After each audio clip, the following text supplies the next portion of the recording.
Bismillahirrahmanirrahim. Assalamualaikum warahmatullahi wabarakatuh. Alhamdulillahirrahmanirrahim. Assalatu wassalamu ala asrafil anbiya'i wal mursalin wa ala alihi wa ashabihi ajma'in. Jamaah Masjid Al-Ukhuwah Kota Baru Parahyangan yang dirahmati Allah SWT. Alhamdulillah, segala puji bagi Allah. Kita bisa menyelesaikan saum kita 19 hari ya. Sekarang masuk malam ke-20 menjelang 10 hari terakhir besok. Salam dan salawat senantiasa tercurahkan kepada baginda kita Rasulullah Sallallahu Alaihi Wasallam beserta keluarganya, sahabatnya, para pengikut akhir zaman. Jamaah rahimakumullah, saya hendak menyampaikan, mengingat kembali memori kita tentang Ramadan agar kita bisa sukses dunia, sukses akhirat gitu. Sukses dunia itu bukan kita memiliki kekayaan yang banyak, tapi sukses dunia kita itu adalah kita bertahan dan berhukum dengan hukum Allah apapun keadaannya. Kayak seperti hari ini mulai tanggal 18 Maret kemarin, Israel mulai membombardir kembali ya Gaza, yang sudah syahid mencapai 350-an, bahkan mungkin 400 orang, termasuk relawan-relawan Palestina yang dari Indonesia. Ada yang gugur. Mereka membawa bantuan dari Indonesia untuk disalurkan kemanusiaan ke Gaza, menjadi korban. Dengar-dengar ada sekitar berapa orang ya, asli Indonesia, bukan relawan orang Palestina yang tinggal di sana, mitra dari lembaga-lembaga Palestina di Indonesia. Kalau yang saya dapat dari teman-teman DT, nah itu baru teman-teman lokalnya, maksudnya orang Palestina yang ada di Gaza yang menyalurkan bantuan dari DT, 9 orang tewas, syahid. Nah, dengan aturan Allah ini, agar kita bisa mendapatkan kebahagiaan dunia dan kebahagiaan akhirat, termasuk hadis Arba'in yang ke-30, itu juga sama, intinya adalah bagaimana Allah menceritakan tentang aturan-aturan Allah, hak-hak Allah, hukum-hukum Allah, agar kita tadi bisa hidup dengan baik, sehingga janji-janji Allah akan diberikan pada hamba-hambanya. Dan Allah mengatakan innaka la tukhliful mi'ad. Allah bukan pengikat janji. Nah, hadisnya bunyinya adalah an Abi Sa'labatal Husair. Ya, dari Husaini.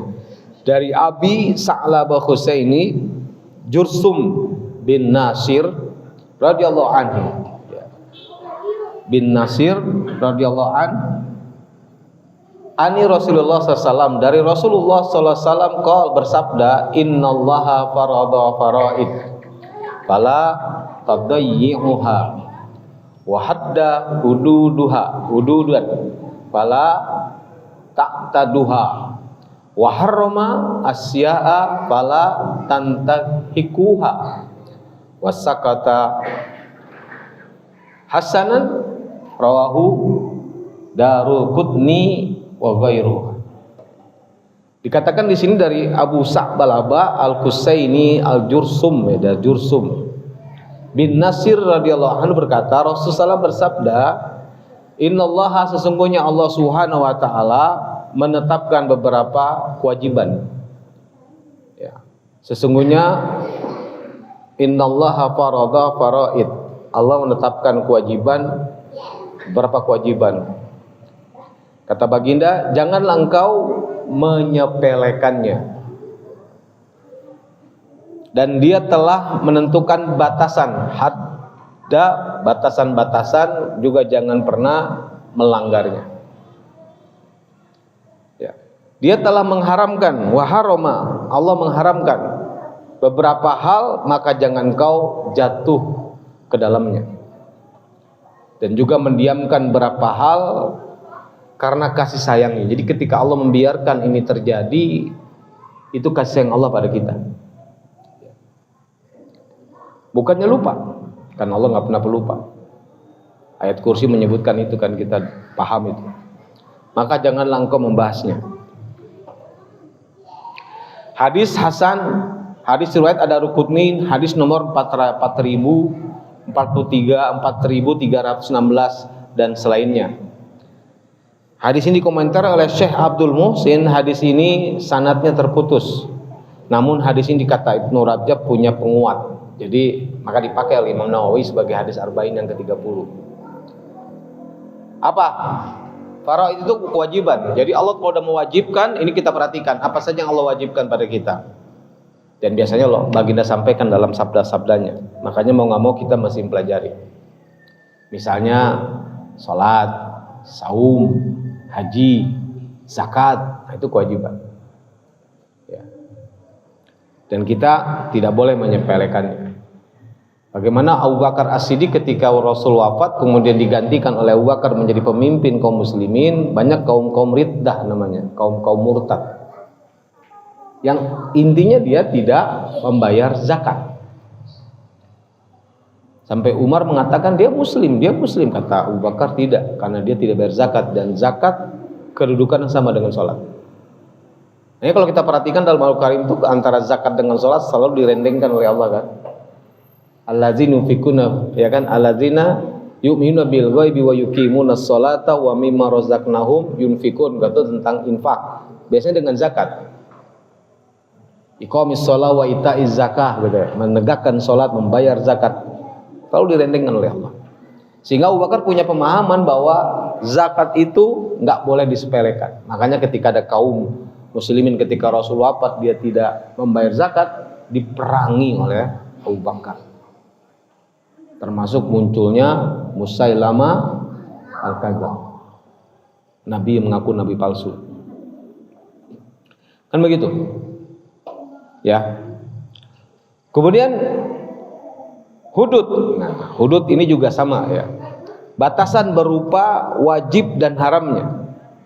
Makanya disebut oleh kalau ahli hukum menyebutnya hudud itu hukum pidana atau hukum. Tapi sebenarnya hudud itu bahasa Arabnya artinya ya, dibatasi. Nggak boleh kita bersembarangan melakukan itu. Ada batasannya. Untuk yang wajib tidak boleh melampaui batas. Untuk yang haram tidak boleh didekati. Makanya baginda mengatakan dalam sabda yang lain, al-halal bayyin, al-haram bayyin. Halal itu sudah jelas, haram itu sudah jelas. Wa bainahuma, di antara keduanya mutasyabihat. Ada yang namanya mutasyabihat, subhat. Wa man waqa'a subhat, siapa yang berbuat subhat, waqa'a harama, dia telah jatuh dalam perbuatan haram. Ini penting nih. Kata baginda, siapa yang terlibat dalam perbuatan subhat, dia akan mudah mengerjakan yang haram. Karena dasarnya menganggap enteng. Kan nggak ada larangan dari Allah, jadi boleh dong. Sehingga akhirnya orang ini mudah tergelincir dalam perbuatan haram. Contoh, di Indonesia untuk bab rokok nggak ada yang menghalalkan karena dianggap barang subhat, sehingga hanya mengatakan makruh. Akibatnya nggak sedikit orang yang terlibat dalam perbuatan itu akhirnya mudah mengerjakan yang haram. Apa? Narkoba. Kalau ulama narkoba sudah sepakat, hukumnya haram. Saya pernah ketemu dengan dokter, dia ketua ID dokter Jawa Barat dulu waktu saya masih mahasiswa, namanya dokter Teddy.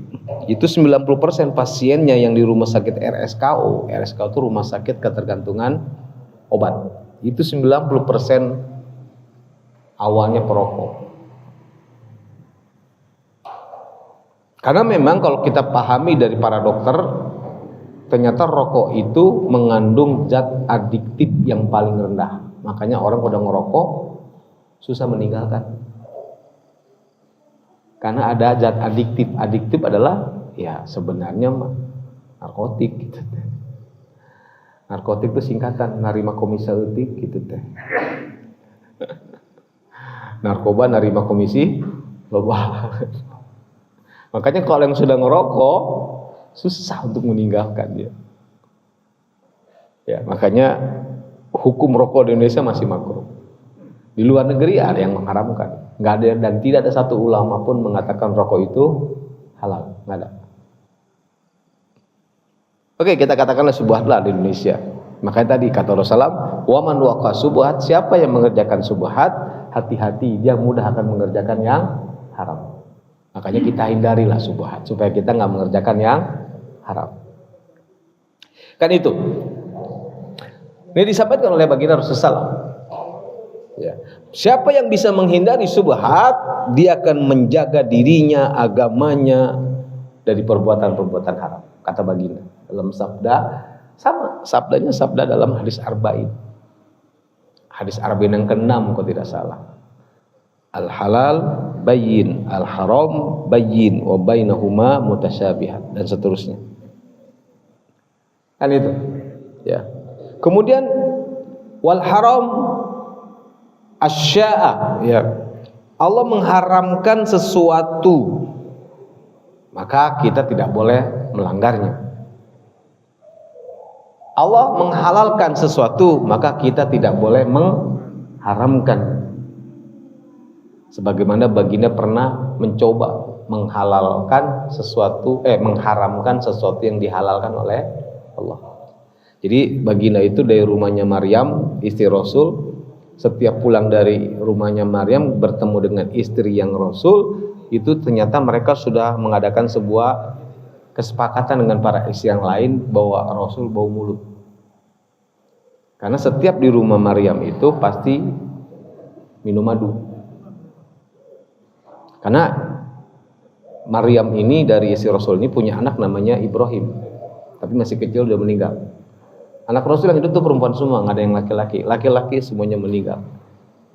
Kok bisa begitu, Ustaz? Ya terserah Allah, Allah yang punya kehendak. Ya. Nah, ketika itu setiap pulang dari rumah Maria itu atau Maryam itu selalu bau mulut.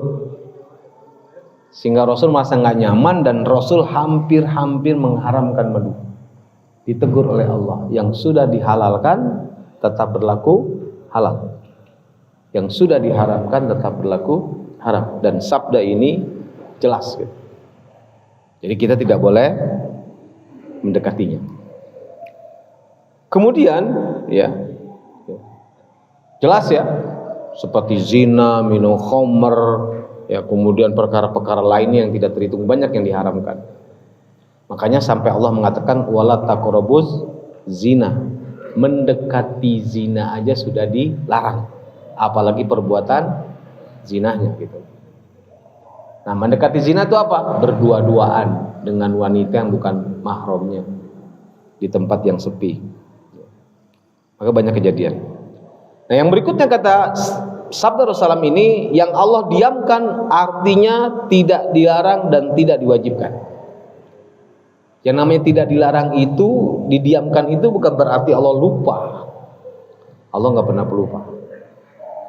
Itulah kasih sayang Allah kepada hamba-hambanya, sesuatu yang tidak ada larangannya, sesuatu yang tidak ada kewajibannya, jatuhnya hukumnya apa? Boleh, mubah. Mungkin di suatu daerah, di suatu negara dia mengharam apa, tidak membolehkannya. Mungkin di suatu daerah dia tidak membolehkannya. Yang ini membolehkan, ini tidak membolehkan. Tapi sebenarnya selama itu tidak ada larangan, kita tidak boleh. Bukan berarti lupa. Makanya kata Rasul, nggak perlu dibahas. Biarkan itu berkembang dengan sendirinya sebagai bentuk kasih sayang Allah pada kita. Sehingga akhirnya kita capek ngurusin ibadah orang dan mengatakan ini nggak boleh, ini nggak benar, ini nggak benar, ini nggak boleh, ini nggak benar, ini nggak benar. Begitu aja. Padahal boleh jadi itu ijtihad, ya kan? Ijtihad para ulama yang mu'tabar itu kuat dalilnya sebenarnya. Maka jatuhnya kepada perbedaan pendapat. Kayak 11 dengan 23. Di dia seberapa? 11. 11-nya 4, 4, 3, 2, 2, 2, 3. 2 3 gitu kan gitu kan. Kalau ceritanya mah yang abdol, katanya yang abdol 2 gitu teh. Yang 3 1 salam, 1 atahiyat. Apa beda dengan 4 1 atahiyat kan gitu. Rame, wah pokoknya berdebat lah. Panjang. Nah, kalau yang kayak gitu sudah ijtihad al-mu'tabar. Dia perbedaan pendapat yang mu'tabar. Jadi nggak perlu dibahas yang kayak begitu. Mau 4-4-3, mau 2-2-2-2-2-3, mau 2-2-2-2-2-1, mau 2-3. Bahkan ada sahabat yang jumlah rakatnya lebih banyak lagi sampai 45, 49. Kan begitu. Tapi yang paling penting adab sholat berjamaahnya dipatuhi. Yang penting nih buat jamaah akhwa. Kalau misalnya imam ini namanya taraweh itu dengan witir nggak? Halo? Kalau namanya taraweh dengan witir, ketika imam harus selesai kita mengikuti imam sampai dengan witir. Jangan pulang ke rumah, sholat witir di rumah. Walaupun ulama Indonesia beda pendapat hal itu. Tapi kalau kita ingin melihat mazhurnya ulama adalah selesaikan nanti sholat tahajudnya tanpa witir, karena witirnya sudah. Nggak, kadang-kadang memang begitulah orang muslimnya, dikasih keringanan pengen yang susah, dikasih susah tidak diamalkan, gitu tak. Sekarang gini, kita udah tarawih nih 11 rakaat, kita udah sholat malam belum? Sudah sholat malam belum? Udah taraweh belum timana ngatong ngarang atuh. Berarti kalau tengah malam kita bangun malam sudah sholat belum? Sudah, kan pada isya sholat tarawehnya. Jadi ngapain kita? Mending tilawah, mending nambah hafalan. Boleh nggak Pak Ustadz tahajud? Ulama Indonesia membolehkan, tapi tanpa witir. Atau kalau mau nggak usah ikut sholat tarawih di masjid, nanti tengah peting, baik mangga. Habis sholat isya pulang, apa-apa, tong di komentaran, terbalik, sholat di masjid, kening, nggak boleh kita menyimpulkan kayak begitu. Karena Rasul sholat di masjid tarawihnya berapa hari? 3 hari, sisanya di rumah. Karena Rasul sholat tarawihnya panjang. Sarokaat Al-Baqarah tamat can ruku Pak, Ali Imran tamat can ruku, Umar sampai duduk di bawah nggak kuat, Anisa tamat baru rukunya lama, rukunya selama dirinya. Bayangin sok coba doanya naon tak munduran kan, subhanallahil azim wa bihamdi, subhanallahil azimi wa bihamdi 3 kali. Naon deui nya mikir we urang teh lala teuing ruku gitu ta. Ya. Kalau kita ngelihat bagaimana baginda sholat ya subhanallah. Itulah Allah mendiamkan itu bukan berarti lupa, tetapi Allah sayang pada kita, kata baginda, nggak perlu dibahas, nggak usah didebatkan lah, mangga masing-masing Pak. Nah inilah hadis ini, hadis yang ke-30 ini menunjukkan itu, bahwa ternyata sebenarnya Allah memberikan kemudahan pada kita. Kenapa yang wajib harus dikerjakan? Karena itu pahalanya gede, luar biasa, apalagi di bulan Ramadan. Kenapa yang haram ditinggalkan? Karena itu merusak diri kita, akan membuat kita menderita secara fisik maupun secara batin kalau kita melanggar perbuatan yang haram.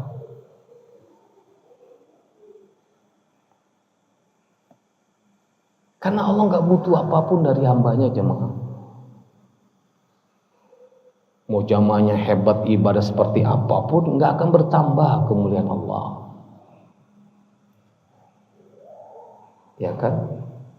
Mau hambanya bermaksiat kepada sehebat apapun, nggak akan mengurangi kekuasaan Allah. Maka Allah katakan begitu. Kita lihat ayatnya misalnya. Dalam surat Ali Imran ayat 144 kita baca. Dalam surat Ali Imran 144 itu dikatakan a'udzubillahi minasyaitonirrajim, ini ayatnya. Ya. Nah, ini dia. Bunyinya apa? Lihat. Wa ma Muhammadun, dan Muhammad itu hanyalah seorang rasul, hanya seorang rasul. Ya. Kemudian apa? Ketika ya kata Allah, wa ma Muhammadun illa rasul qad khalat min qablihi rusul. Dan apakah ketika Rasul sebelum baginda Rasulullah itu ala akibaihi apa imata au kutila qalabatum ala aqabikum. Apakah Rasulullah sebelum baginda itu dia mati kemudian terbunuh? Yang namanya terbunuh tuh eleh.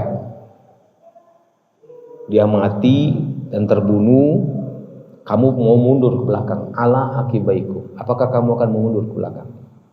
Wa man yanqalib, kata Allah, siapa yang mundur dari perjuangan ini ala akibaihi fala yadurrullah syai'a, tidak merugikan Allah sedikit pun, kata Allah. Allah katakan fala yadurrullah syai'a. Justru Allah wasayajzillahu syakirin, Allah tidak membalas orang yang bersyukur. Jadi bagaimanapun keadaan yang diberikan Allah pada kita jamaah, syukuri. Ketika kita mendapatkan yang tidak kita inginkan, kegagalan, ketika berhasil, bersyukurlah. Berarti Allah menyelamatkan dari tingkah laku kita. Kalau dikasih kemenangan jadi orang somse. Apa somse? Sombong serius. OKB orang kaya baru gitu. Allah mengingatkan itu sebenarnya. Jadi nggak ada yang namanya apa yang Allah berikan kepada orang bertakwa itu kecuali satu, kebaikan. Makanya termasuk aturan ini ada di sini tentang kewajiban, tentang keharaman, tentang kehalalan, sama tentang dibiarkan oleh Allah SWT. Makanya kita perlu belajar ngaji terus, jangan pernah berhenti di sini jamaah, agar hidup kita bahagia di dunia, bahagia di dan diberikan ruang oleh Allah luar biasa. Fattaqullah mastata'tum, bertakwalah semampumu. Bertakwalah semampumu. Tugas kita hanya menyampaikan, kita nggak akan diminta pertanggungjawaban oleh Allah terhadap perbuatan orang lain. Kecuali dia posisinya sebagai kepala rumah tangga, itu akan diminta pertanggungjawaban terhadap yang dipimpinnya, yaitu keluarganya. Ku ampusakum wa ahlikum nar. Makanya penting ini, bapak-bapak jangan nyantai pak. Bapak yang akan diminta pertanggungjawaban oleh Allah ketika anak istri bapak bermaksiat pada Allah. Dosa suami istri nggak akan kena, tapi dosa istri Allah akan minta pertanggungjawaban pada suaminya. Diapain aja istrinya? Kenapa dibiarkan? Kenapa nggak diajari agama? Karena kewajiban seorang suami, ku ampusakum wa ahlikum, nah jaga dirimu dan keluargamu dari neraka. Makanya ada satu golongan di antara 3 golongan kata baginda yang tidak akan pernah masuk surga selamanya. Siapa? Suami yang tidak punya rasa cemburu ketika keluarganya bermaksiat pada Allah. Haram masuk surga abadan kata Rasulullah selamanya. Yang kedua, pria yang menyerupai wanita atau wanita yang menyerupai pria. Yang ketiga, pemabok. 3 golongan itu. Kenapa pemabok? Karena pemabok akan bisa melakukan dosa berlipat-lipat. Dalam sebuah kisah Ashabul Ukhdud, ada seorang rahib disuruh milih dari perbuatan 3 dosa. Wanita, bayi, sama minuman keras. Harus milih. Kalau enggak dia akan dibunuh. Akhirnya dia milih yang paling ringan kata dia, versi dia, yaitu apa? Minuman keras. Dia minum. Ternyata setelah mabok dia melihat wanita terangsang, diperkosa wanita itu. Setelah diperkosa wanita itu, dia ngeliat bayi, disangkanya anaknya yang baru lahir, dibunuh. Semua dosa dikerjakan bagi seorang pemabok. Kan begitu kan, anak muda gampang kan, aduh punten hilaf berkali-kali gitu. Nggak ada yang berkali-kali namanya hilaf, karena itulah dia syahwat. Maka diingatkan ini ya, kata Allah SWT dalam surat Ali Imran 144, kata Allah begitu, Allah hendak wasana jazzakin, Allah hendak memberikan balasan pada orang yang bersyukur. Artinya dalam kondisi apapun jamaah, ini semuanya adalah kebahagiaan kita, termasuk hukum-hukum Allah, termasuk kewajiban-kewajiban, termasuk larangan Allah, termasuk sesuatu yang didiamkan oleh Allah, diberikan kita ruang di situ. Dan bertakwalah semampu. Ramadan juga salah satu cara Allah diberikan pada kita agar kita menjadi ahli surga, karena kita nggak akan luput dari dosa, nggak akan luput dari kesalahan. Maka syukuri. Dengan cara apa syukurnya Ramadan? Dengan cara menjalankan semua yang pernah dicontohkan baginda pada kita semampu kita. Walaupun memang Indonesia sangat terkenal dengan Ramadan setiap tahun. Banyak turis-turis asing masuk Islam gara-gara bulan Ramadan, yang disebut dengan bazar Ramadan, yang disebut dengan war tajil. Karena di negara lain nggak ada yang kayak gitu. Di kita itu kalau udah buka saum, masjid menyediakan tajil, siapapun boleh ikut nimbrung, mau muslim mau non muslim, pek. Kalau di negara lain nggak bisa, dia mengutamakan yang muslim dulu. Hanya ada di Indonesia. Luar biasa ya Indonesia ya, terkenal ya. Banyak tuh teman-teman cerita, dia pengen jadi, bahkan ikut saum walaupun dia nggak muslim, ikut saum, pengen rasain sama teman-teman Indonesia katanya gitu. Sampai ada orang Kanada, dia berharap anaknya besarnya di Indonesia, bukan di Kanada. Kenapa? Karena Indonesia masih memiliki agama yang cukup kuat. Padahal kita ketahui sebenarnya Indonesia banyak yang nggak taat sebenarnya gitu. Tapi bagi orang Kanada masih taatnya luar biasa. Terutama agama Islam kata dia. Dia bukan muslim. Ya, makanannya juga punya khas Indonesia. Di Barat ya nggak ada gitu. Kene aja kene gitu kata dia. Ya lucu ya, orang Indonesia pengen keluar, orang luar pengen ke Indonesia. Itu kuncinya adalah kurang bersyukur. Maka syukuri apa yang ada. Hidup adalah anugerah. Tetap jalani hidup ini, melakukan yang terbaik, insya Allah. Gitu jamaah ya, insya Allah ya. Kita jalankan sebisa kita pelajari agama kita semampu kita, insya Allah. Allah akan memandang, Allah akan merahmati, Allah akan melihat kita, semuanya akan dimudahkan oleh Allah SWT. Selama berjuang, sisa-sisa 10 hari ini kita maksimalkan untuk meraih Lailatul Qadar. Ya. Di malam-malam mudah-mudahan Allah turunkan Lailatul Qadar. Syaratnya Lailatul Qadar bukan itikaf di masjid. Itikaf di masjid itu agar kita konsentrasi, agar kita mementingkan Allah, tidak lagi mementingkan urusan pribadi. Makanya kata Allah, wala tubasiruhunna wa antum akifuna fil masajid. Jangan bercampur dengan istrimu sedang kamu lagi itikaf di masjid. Masjidnya ada 2 pendapat. Yang pertama 3 masjid aja katanya, Nabawi, Makkah, sama Al-Aqsa. Ya kan? Tapi para ulama mengatakan masjid di situ semua masjid. Tapi ada ulama lagi mengatakan semua masjid tapi masjid jami saja. Apa tuh masjid jami? Masjid yang dipakai sholat Jumat. Gitu. Intinya pendapat yang mana mau dipakai, nggak usah diributkan. Yang penting di malam itu dia sungguh-sungguh berdoa, minta ampun, minta maaf kepada Allah agar dosa diampunkan. Itu jemaah, oke? Jadi menjalankan Islam itu sebenarnya tidak berat, asal mau.